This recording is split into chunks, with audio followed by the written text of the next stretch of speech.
Mazmur 91, dalam lindungan Allah. Orang yang duduk dalam lindungan yang maha tinggi dan bermalam dalam naungan yang maha kuasa akan berkata kepada Tuhan, tempat perlindunganku dan kubu pertahananku, Allahku yang kupercayai. Sungguh dialah yang akan melepaskan engkau dari jerat perangkap burung, dari penyakit sampar yang busuk. Dengan kepaknya ia akan melindungi engkau. Di bawah sayapnya engkau akan berlindung. Kesetiaannya ialah perisai dan pagar tembok. Engkau tak usah takut terhadap kedahsyatan malam, terhadap panah yang terbang di waktu siang, terhadap penyakit sampar yang berjalan di dalam gelap, terhadap penyakit menular yang mengamuk di waktu petang. Walau 1.000 orang rebah di sisimu dan 10.000 di sebelah kananmu, tetapi itu tidak akan menimpamu. Engkau hanya menontonnya dengan matamu sendiri dan melihat pembalasan terhadap orang-orang fasik. Sebab Tuhan ialah tempat perlindunganmu, yang maha tinggi telah kau buat tempat perteduhanmu. Malapetaka tidak akan menimpa kamu, dan tulah tidak akan mendekat kepada kemahmu. Sebab malaikat-malaikatnya akan diperintahkannya kepadamu untuk menjaga engkau di segala jalanmu. Mereka akan menata engkau di atas tangannya, supaya kakimu jangan terantuk kepada batu. Singa dan ular tedung akan kau langkahi. Engkau akan menginjak anak singa dan ular naga. Sungguh, hatinya melekat kepadaku, maka aku akan meluputkannya. Aku akan membentenginya, sebab ia mengenal namaku. Bila ia berseru kepadaku, aku akan menjawab. Aku akan menyertai dia dalam kesesakan. Aku akan meluputkannya dan memuliakannya. Dengan panjang umur akan kukenyangkan dia, dan akan kuperlihatkan kepadanya keselamatan daripadaku. Apa yang dimaksud dengan Pentakosta ketiga? Pentakosta ketiga adalah pencurahan Roh Kudus yang dahsyat di zaman ini, melebihi yang terjadi di Azusa Street. Pentakosta ketiga akan mengakibatkan penuaian jiwa yang terbesar dan yang terakhir sebelum Tuhan Yesus datang kembali. Pentakosta ketiga akan membangkitkan generasi Yeremia, yaitu anak-anak muda yang dipenuhi Roh Kudus, cinta mati-matian kepada Tuhan Yesus, tidak kompromi terhadap dosa, dan akan bergerak untuk memenangkan jiwa. Pentakosta ketiga lahir di Indonesia dan bergerak ke bangsa-bangsa. Gerakan ini dari timur ke barat dan akan kembali ke Yerusalem. Pentakosta ketiga akan memberikan kuasa untuk menyelesaikan amanat agung, dan setelah itu Tuhan Yesus datang kembali.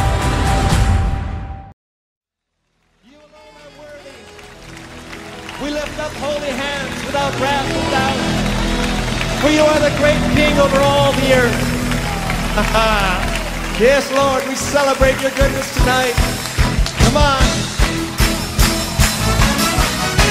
Celebrate, Jesus, celebrate. Yes. Celebrate, Jesus, celebrate.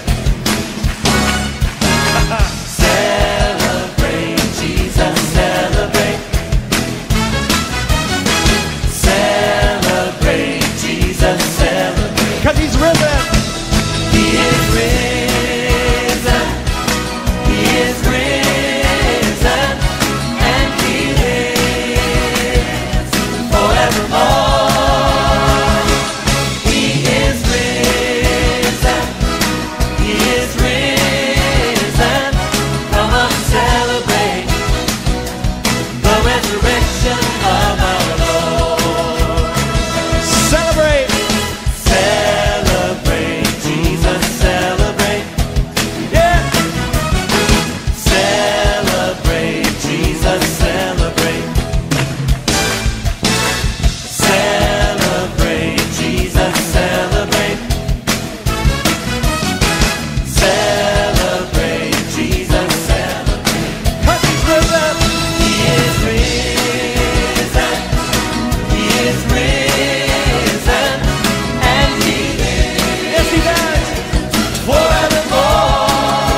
Oh God, we bless you. Hallelujah. Praise you, God. Lord, we celebrate your goodness tonight. Haleluya.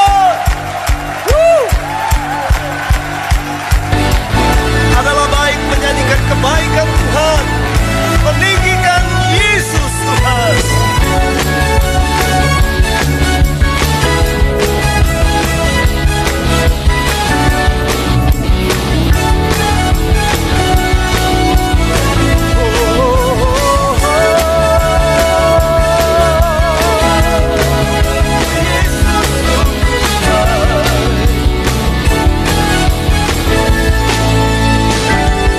Mari nyanyikan kebaikan Tuhan. Dia mati bagiku, Dia bangkit bagiku, ya Tuhan Allah penyelamatku. Kuasa maut dipatahkan, hidupku dipulihkan, ya Tuhan Allah kemenanganku. Dia sungguh baik, Dia sangat baik, Yesus, Dia baik bagiku. Dia sungguh baik, Dia sangat baik, Yesus, Dia baik bagiku. Dia ada di dalamku, bergerak di hidupku, ya Tuhan Allah kekuatanku. Dia penuhi hatiku dengan kuasa kasih-Nya, dia Tuhan Allah kemenanganku. Dia sungguh baik, Dia sungguh baik, Dia sangat baik, Yesus, Dia baik bagiku. Dia sungguh baik, Dia sangat baik, Yesus, Dia baik bagiku.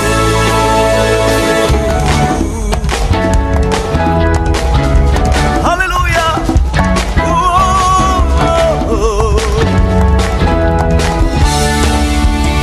He's so good to you, and He's so good to me.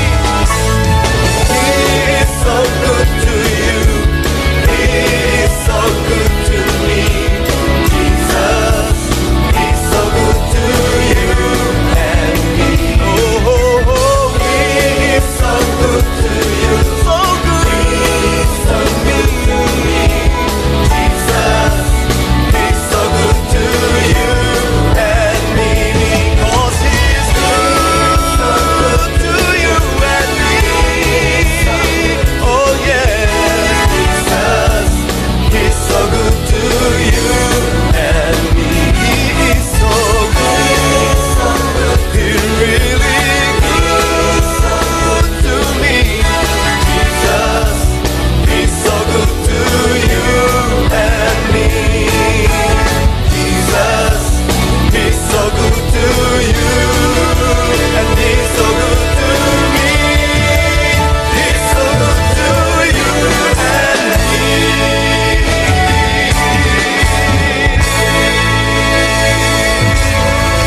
Jesus is so good.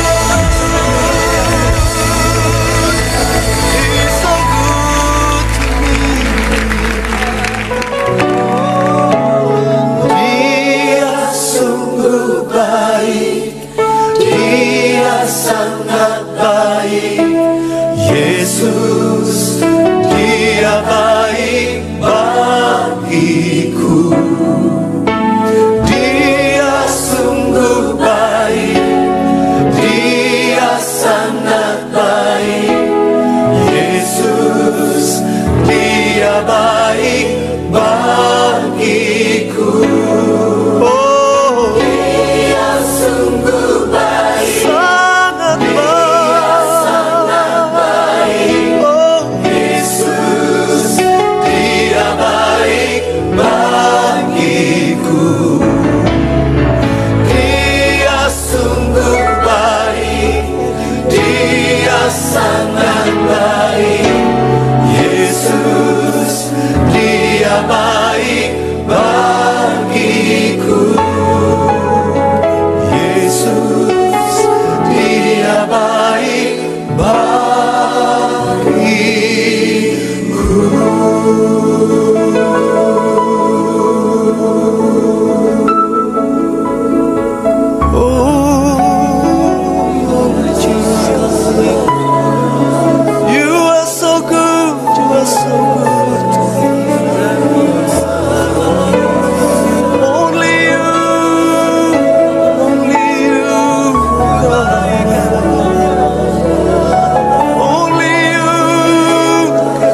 kasih setiamu yang ku alami dalam hidupku.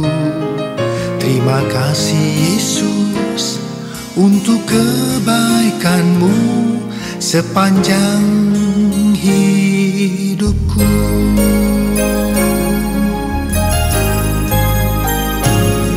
Terima kasih Tuhan untuk kasih setiamu yang ku alami dalam hidupku. Terima kasih Yesus untuk kebaikanmu sepanjang hidupku.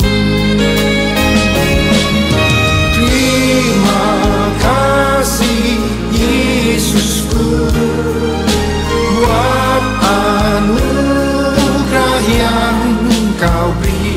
Sebab hari ini Tuhan adakan syukur bagimu. Terima kasih Yesusku buat anugerah yang Kau beri. Sebab hari ini Tuhan adakan syukur bagimu.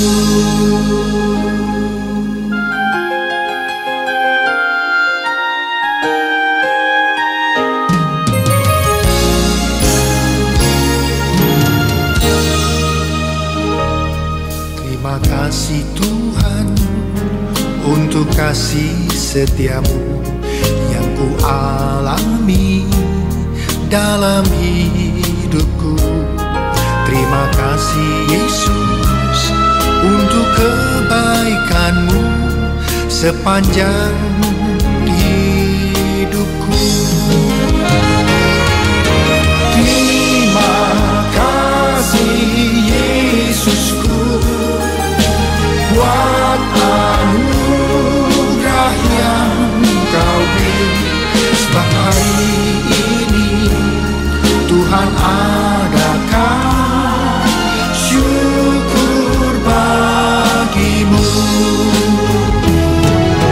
Terima kasih Yesusku buat anugerah yang Kau beri. Sebab hari ini Tuhan adakan syukur bagimu.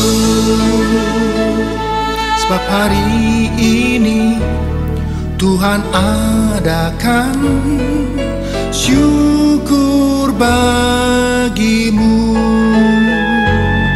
Sebab hari ini Tuhan adakan syukur bagimu.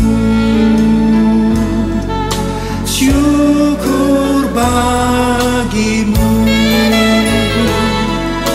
Syukur bagimu.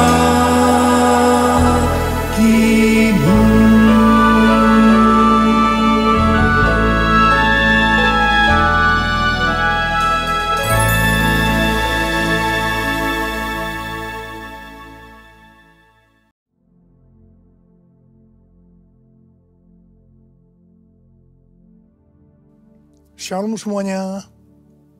Alkitab berkata, Yesus mati karena dosa-dosa kita. Dia dikuburkan, tapi pada hari yang ketiga Dia dibangkitkan. Haleluya. Setelah Tuhan Yesus bangkit, selama 40 hari Tuhan Yesus menampakkan diri kepada lebih dari 500 murid-muridnya untuk membuktikan bahwa Dia hidup. Setelah memberikan pesan yang terakhir, seperti yang terdapat dalam Kisah Para Rasul 1 ayat 8, dengan disaksikan murid-muridnya, Tuhan Yesus terangkat ke sorga.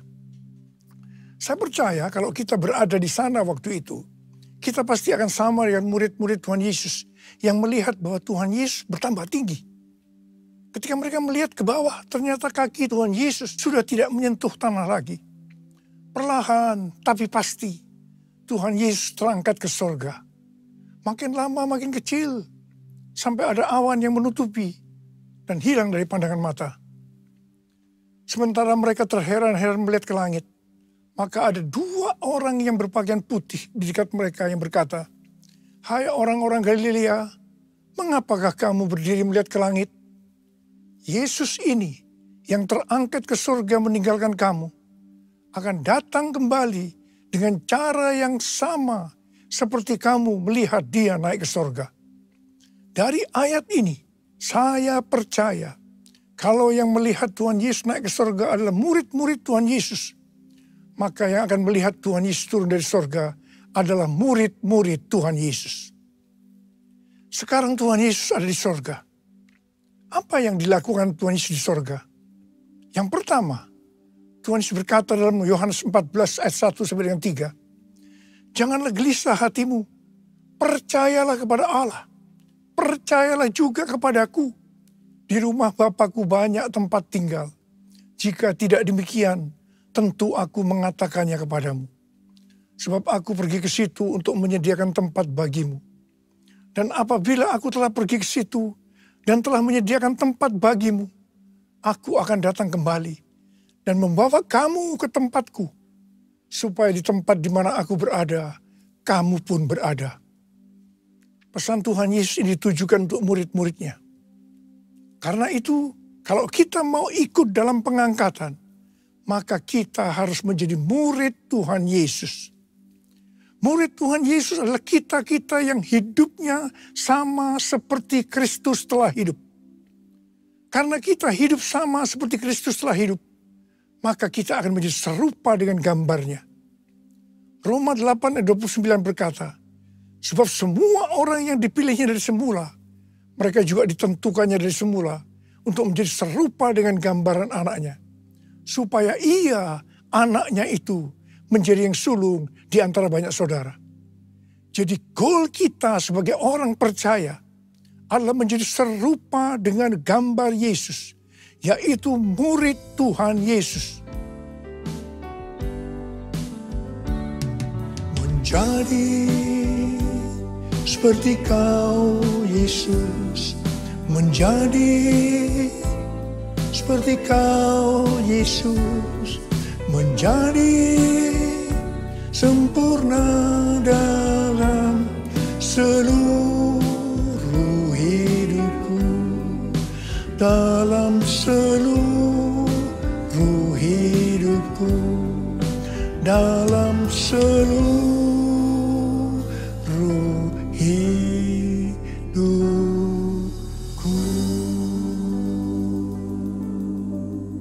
Hal kedua yang dilakukan oleh Tuhan Yesus di sorga adalah sesuai dengan Ibrani 7 ayat 25 yang berkata, "Karena itu ia sanggup juga menyelamatkan dengan sempurna semua orang yang oleh dia datang kepada Allah. Sebab ia hidup senantiasa untuk menjadi pengantara mereka." Tuhan Yesus di sorga menjadi pengantara kita. Artinya sebagai pendoa syafaat bagi kita, supaya kita selamat secara sempurna. Kalau kita berbicara tentang keselamatan, maka ada 3 hal yang harus diperhatikan. Yang pertama, bisa kehilangan keselamatan. Yang kedua, hampir-hampir tidak diselamatkan. Tapi yang ketiga, selamat dengan sempurna. Hal yang pertama, orang yang sudah percaya bisa kehilangan keselamatan. Matius 7 ayat 21 sampai 23 berkata, "Bukan setiap orang yang berseru kepadaku, 'Tuhan, Tuhan,' akan masuk dalam kerajaan sorga, melainkan orang yang melakukan kehendak Bapa-Ku yang di sorga. Pada hari terakhir, banyak orang akan berseru kepadaku, 'Tuhan, Tuhan, bukankah kami bernubuat demi nama-Mu, dan mengusir setan demi nama-Mu, dan mengadakan banyak mujizat demi nama-Mu juga?' Pada waktu itulah aku akan berterus terang kepada mereka dan berkata, 'Aku tidak pernah mengenal kamu. Enyahlah dari hadapanku, hai kamu yang melanggar perintah Allah.'" Ini merupakan peringatan bagi hamba-hamba Tuhan yang sedang dipakai oleh Tuhan. Agar pelayanan yang diberikan oleh Tuhan semata-mata hanya untuk menyatakan kemuliaan-Nya. Bukan untuk kemuliaan diri sendiri. Bukan untuk mencari keuntungan pribadi. Bukan untuk popularitas. Di mana ini bisa mengakibatkan hilangnya keselamatan. Contoh seorang murid yang kehilangan keselamatannya adalah Yudas. Yudas mengikut Yesus begitu lama. Bahkan dicatat dalam Lukas 9 ayat 1 sampai dengan 6. Ia bersama murid-muridnya yang lain pernah melakukan berbagai mujizat dan pelayanan kesembuhan. Namun ia akhirnya memilih meninggalkan Tuhan. Maka hilanglah keselamatannya. Hal yang kedua, mengenai hampir-hampir tidak diselamatkan. 1 Korintus 3 ayat 10 sampai dengan 15 berkata, bahwa kita membangun hidup kita ini dengan dasar Yesus Kristus. Pertanyaannya, bahan apa yang kita gunakan untuk membangun kehidupan kita ini? Apakah dengan bahan emas, perak, batu permata, ataukah dengan bahan kayu, rumput kering, atau jerami? Semua ini akan nampak pada hari Tuhan saat pekerjaan kita diuji dengan api. Jika pekerjaan kita tahan uji, artinya tidak terbakar karena terbuat dari bahan emas, perak, dan batu permata, maka kita akan mendapat upah. Tetapi sebaliknya, kalau pekerjaannya itu terbakar karena bahan yang digunakan adalah kayu, rumput kering, atau jerami, maka akan menderita kerugian.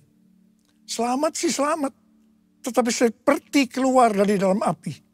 Artinya, hampir-hampir tidak diselamatkan. Hampir-hampir tidak diselamatkan dapat diartikan. Yang pertama, kehilangan upah atau pahala. Yang kedua, kedudukan yang rendah di sorga. Dan yang ketiga, kehilangan kesempatan pelayanan dan kekuasaan di sorga. Yang keempat, kehilangan kemuliaan dan kehormatan di hadapan Allah. Mari, saya akan ajak saudara-saudara untuk memperhatikan dengan serius pekerjaan pelayanan kita. Juga termasuk kualitas kehidupan kita. Jangan menjadi orang Kristen yang acuh tak acuh. Agar kita mendapatkan upah di sorga. Yang mau katakan amin. Tuhan Yesus berada di sorga. Untuk mendoakan kita. Agar mendapatkan keselamatan yang sempurna. Bukan untuk kehilangan keselamatan. Atau bukan hampir-hampir tidak diselamatkan. Supaya doa Tuhan Yesus ini terjadi. Maka sesuai dengan 2 Petrus 1 ayat 5 sampai 11. Dikatakan bahwa kita harus dengan sungguh-sungguh berusaha. Dengan sungguh-sungguh berusaha. Untuk menambahkan kepada iman kita kebaikan. Artinya berbuat baik. Kemudian ditambahkan lagi pengetahuan. Kemudian tambahkan lagi dengan penguasaan diri. Tambahkan lagi dengan ketekunan. Tambahkan lagi dengan kesalehan. Yang artinya hidup kudus. Tambahkan lagi kasih akan saudara-saudara seiman. Dan tambahkan lagi kasih akan semua orang. Kalau kita melakukan ini semua dengan sungguh-sungguh, maka kita akan lebih mengenal Tuhan Yesus Kristus. Dan kita tidak akan pernah tersandung. Dengan demikian, kita akan dikaruniakan hak penuh. Hak penuh untuk memasuki kerajaan kekal. Yaitu kerajaan Tuhan dan Juru Selamat kita, Yesus Kristus.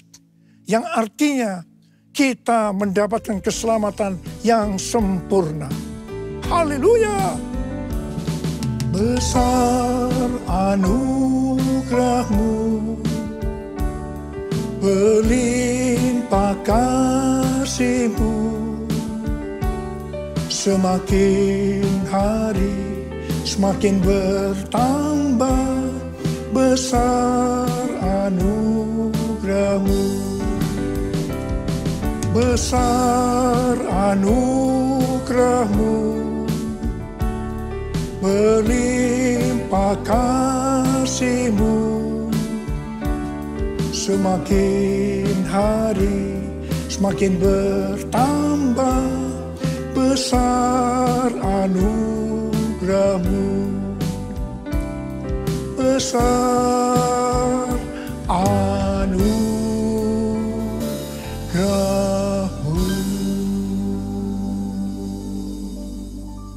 Hal ketiga yang dilakukan oleh Tuhan Yesus di sorga adalah mencurahkan Roh Kudus. Pesan yang terakhir dari Tuhan Yesus untuk murid-muridnya sebelum ia terangkat ke sorga terdapat dalam Kisah Para Rasul 1 ayat 8 yang berkata, "Tetapi kamu akan menerima kuasa kalau Roh Kudus turun ke atas kamu, dan kamu akan menjadi saksiku di Yerusalem dan di seluruh Yudea dan Samaria dan sampai ke ujung bumi." Setelah memberikan pesan yang terakhir ini, Tuhan Yesus naik ke sorga. Setelah itu apa yang dilakukan oleh murid-muridnya? Mereka pergi ke Yerusalem dan berkumpul di ruang atas atau kamar loteng. Mereka melakukan ini karena Tuhan Yesus yang menyuruh mereka agar tidak meninggalkan kota Yerusalem, karena mereka akan dilengkapi dengan kekuasaan dari tempat tinggi. Tuhan Yesus berkata, sebab Yohanes membaptis dengan air, tetapi tidak lama lagi kamu akan dibaptis dengan Roh Kudus.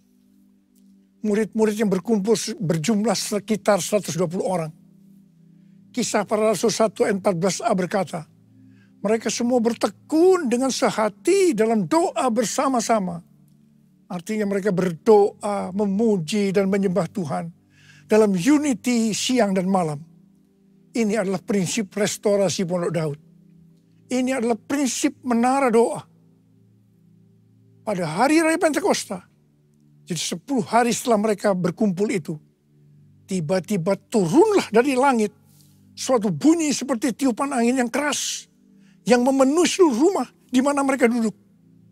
Dan tampaklah kepada mereka lidah-lidah seperti nyala api, yang bertebaran dan hinggap kepada mereka masing-masing. Maka penuhlah mereka dengan Roh Kudus. Lalu mereka mulai berkata-kata dalam bahasa-bahasa lain, seperti yang diberikan oleh Roh itu kepada mereka untuk mengatakannya. Itu adalah bahasa roh. Orang yang dibaptis dengan Roh Kudus akan dipenuhi Roh Kudus. Tanda awalnya adalah berbahasa roh. Setelah itu murid-murid Tuhan Yesus dipakai secara luar biasa untuk melakukan amanat agung. Tanda dan mujizat menyertai pelayanan mereka. Peristiwa ini disebut sebagai Pentakosta yang pertama. Pentakosta yang pertama ini dahsyat. Sebab dalam kurun beberapa ratus tahun, sekitar 70% dari dunia yang dikenal pada waktu itu, yaitu yang berada di bawah kekaisaran Romawi, menjadi Kristen. Pertanyaannya, apakah amanat agung sudah selesai? Jawabannya, belum. Karena itu, pada tahun 1906, kembali Roh Kudus dicurahkan di Azusa Street, yang disebut dengan Pentakosta yang kedua. Ciri-ciri yang menonjol dalam Pentakosta kedua ini adalah penekanan dalam hal berbahasa roh dan pelayanan mujizat dan kesembuhan. Meskipun seluruh karunia roh juga dicurahkan dengan limpahnya. Pentakosta kedua ini dahsyat. Mengapa? Karena melahirkan gerakan Pentakosta dan karismatik. Saat ini ada sekitar 700 juta orang yang diberdayakan oleh Roh Kudus. Pertanyaannya, apakah amanat agung sudah selesai? Jawabannya, belum. Karena itu hari-hari ini, pencurahan Roh Kudus yang jauh lebih dahsyat dibanding dengan Azusa Street sedang terjadi. Ini disebut sebagai Pentakosta yang ketiga. Seperti yang terjadi pada Pentakosta yang pertama dan Pentakosta yang kedua. Maka berbahasa roh dan pelayanan kesembuhan juga terlihat begitu intens. Saya percaya dengan Pentakosta ketiga ini, amanat agung Tuhan Yesus akan selesai. Dan Tuhan Yesus akan datang kembali. Rasul Paulus dalam 1 Korintus 14 ayat 5a berkata, aku suka supaya kamu semua berkata-kata dengan bahasa roh. Selain itu, dalam 1 Korintus 14 ayat 18, Rasul Paulus juga berkata, aku mengucap syukur kepada Allah bahwa aku berkata-kata dalam bahasa roh lebih daripada kamu semua. Saya sangat mengaminkan apa yang dikatakan oleh Rasul Paulus ini. Dan saya juga berdoa agar apa yang dikatakan oleh Rasul Paulus ini juga terjadi pada kita. Yang percaya katakan amin.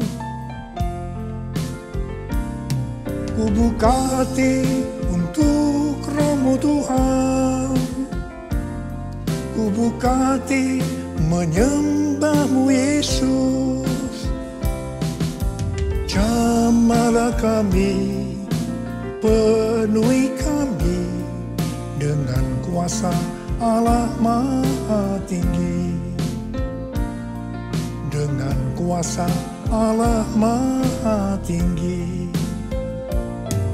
Dengan kuasa Allah Maha Tinggi.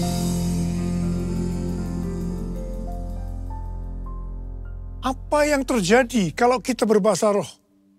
Yang pertama, kita akan lebih berani bersaksi tentang Yesus. Kita ingat Petrus, di mana sebelum dia dibaptis Roh Kudus dengan tanda awal berbahasa roh, dia pernah menyangkal Yesus sebanyak 3 kali sebelum ayam berkokok. Setelah dibaptis Roh Kudus dan berbahasa roh, dia berani bersaksi tentang Tuhan Yesus. Tidak peduli disesah dan dipenjara. Yang kedua, kalau kita berbahasa roh, maka sesuai dengan 1 Korintus 14 ayat 4a, dikatakan, siapa yang berkata-kata dalam bahasa roh, ia membangun dirinya sendiri. Yang artinya, kalau kita berbahasa roh, kita akan membangun iman kita. Yang ketiga, kalau kita berbahasa roh, kita akan lebih merasakan hadiratnya dan lebih intim dengan dia. Karena ketika kita berbahasa roh, kita berkata-kata kepada Allah, bukan kepada manusia. Dan yang keempat, kalau kita berbahasa roh, kita akan berdoa lebih lama lagi. Yang kelima, sesuai dengan 1 Korintus 14 ayat 14 dan 15 yang berkata, sebab jika aku berdoa dengan bahasa roh, maka rohkulah yang berdoa. Tetapi akal budiku tidak turut berdoa. Jadi apakah yang harus kubuat? Aku akan berdoa dengan rohku, tetapi aku akan berdoa juga dengan akal budiku. Aku akan menyanyi dan memuji dengan rohku, tetapi aku akan menyanyi dan memuji juga dengan akal budiku. Jadi kalau kita menghendaki agar roh kita berdoa, menyanyi dan memuji, maka kita harus berbahasa roh. Sedangkan kalau dengan akal budi atau jiwa, maka kita harus menggunakan bahasa yang kita mengerti. Mari, bagi yang mau melakukan, katakan bersama saya, amin. Sekarang Tuhan Yesus berada di sorga, duduk di sebelah kanan Allah Bapa. Dan Tuhan Yesus berpesan kepada kita, aku datang segera. Aku datang segera. Waktu Tuhan Yesus ditanya oleh murid-muridnya, apa tanda kedatanganmu dan tanda kesudahan dunia ini? Salah satu jawabannya seperti yang tertulis dalam Matius 24:14. Dan Injil kerajaan ini akan diberitakan di seluruh dunia, menjadi kesaksian bagi semua bangsa. Sesudah itu barulah tiba kesudahannya. Karena itu, Tuhan memberikan tugas kepada kita sebagai murid-muridnya untuk menjadikan semua bangsa itu menjadi murid Tuhan Yesus. Ini adalah amanat agung dari Tuhan Yesus. Salah satu visi dari Empower 21, bahwa pada waktu Pentakosta tahun 2033, setiap orang akan mendapatkan kesempatan untuk berjumpa secara autentik dengan Tuhan Yesus melalui kuasa dan kehadiran Roh Kudus. Rick Warren dari aliran Baptis mendapatkan bahwa tahun 2033 adalah goal untuk menyelesaikan amanat agung. Karena itu, mari kita perhatikan dengan sungguh-sungguh satu dekade ke depan. Dari tahun 2024 ini ke 2033. Tahun 2033 adalah yang pertama, peringatan 2000 tahun kematian kebangkitan, kenaikan Tuhan Yesus ke sorga. Tahun 2033 adalah peringatan pencurahan Roh Kudus yang berarti peringatan ulang tahun gereja yang ke-2000. Peringatan 2000 tahun diberikannya amanat agung. Untuk bisa menyelesaikan amanat agung, tidak bisa dengan kekuatan sendiri, tapi harus dengan kuasa Roh Kudus. Karena itu saudara harus penuh dengan Roh Kudus. Saudara harus penuh dengan Roh Kudus. Ada berapa banyak di antara saudara yang rindu untuk dibaptis Roh Kudus dengan tanda awal berbahasa roh? Angkat tangan saudara. Penuhiku, penuhiku dengan hadirat-Mu.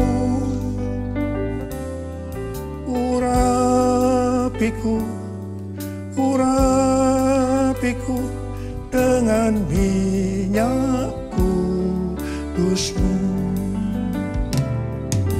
Penuhiku, penuhiku dengan hadirat-Mu. Urapiku, urapiku dengan minyak kudus-Mu.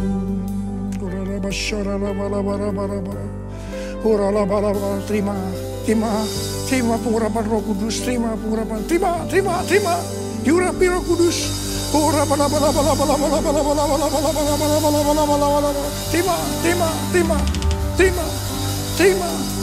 Terima kuasa, terima kuasa, terima kuasa, terima kuasa. Terima kasih, terima kasih, terima kasih, terima kasih. Oh, terima kasih, terima kasih,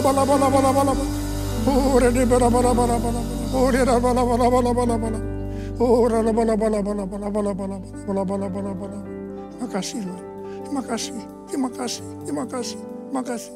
Dalam nama Yesus, dalam nama Yesus. Amin.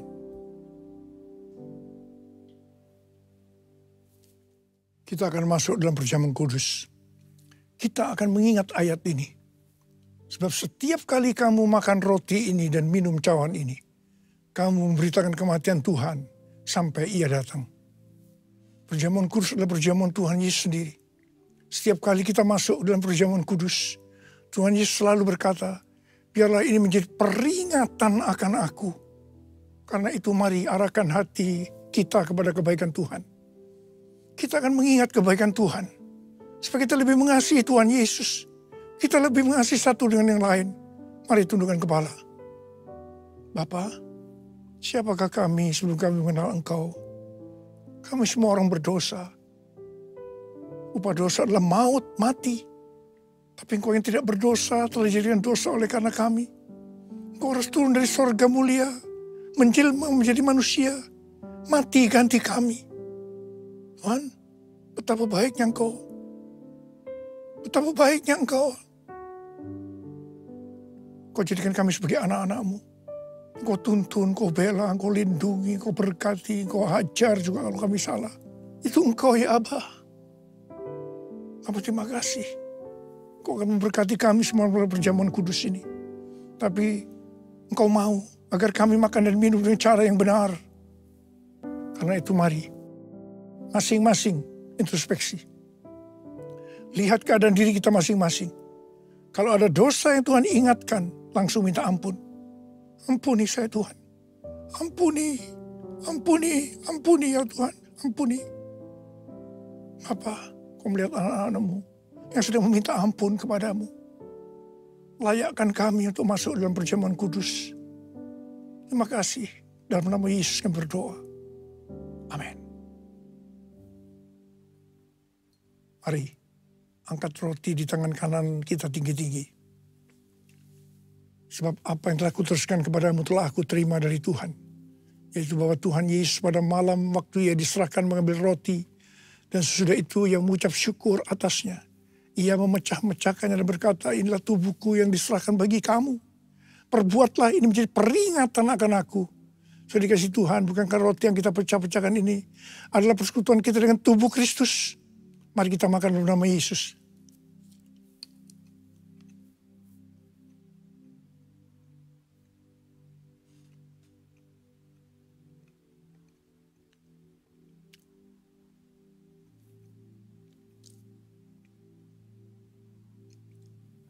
Angkat cawan di tangan kanan kita tinggi-tinggi.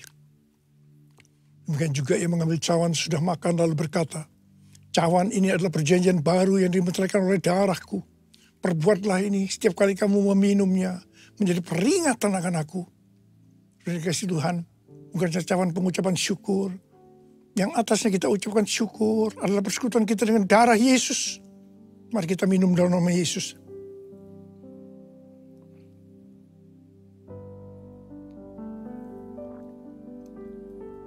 Ucapkan syukur dan terima kasih. Dengan suara, jangan diam. Tuhan terima kasih ya Tuhan. Tuhan terima kasih ya Tuhan. Terima kasih ya Tuhan. Terima kasih ya Tuhan.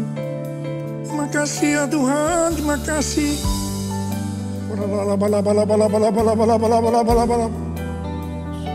Bapa terima kasih. Saat ini kau sedang menyembuhkan yang sakit. Kau sedang membebaskan yang terikat. Kau menghibur yang susah. Kau menguatkan yang lemah. Terima kesembuhan, terima kesembuhan, terima. Sembuh dalam nama Yesus. Sembuh dalam nama Yesus. Sembuh dalam nama Yesus. Oh Tuhan, terima kasih. Terima kasih, terima kasih, terima kasih, terima kasih Yesusku. Terima kasih Yesusku. Puji syukur hanya bagi Tuhanku. Terima kasih Yesusku, terima kasih Yesusku. Puji syukur hanya bagi Tuhanku. Terima kasih, terima kasih Yesusku, terima kasih Yesusku. Puji syukur hanya bagi Tuhanku. Terima kasih Yesusku, terima kasih Yesusku. Puji syukur hanya bagi Tuhanku.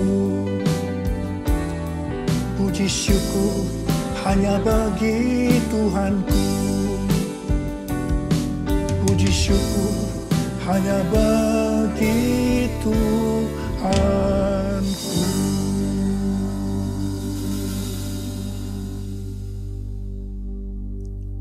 Sekarang terima berkat Tuhan. Kasih karunia berlimpah-limpah daripada Allah Bapa di dalam Anak yang tunggal Yesus Kristus. Persekutuan yang manis dengan Roh Kudus menyertai kita semua. Mulai hari ini sampai Tuhan Yesus datang menjemput kita di awan-awan. Dan bahkan sampai selama-lamanya. Yang percaya bersama-sama katakan, amin.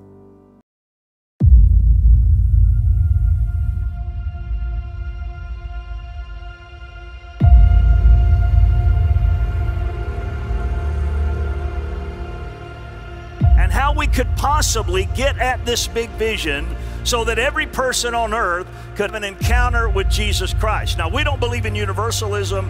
We don't believe everybody's going to be saved, but we believe everyone on earth deserves an opportunity to hear the good news of Jesus Christ and the power and presence of God.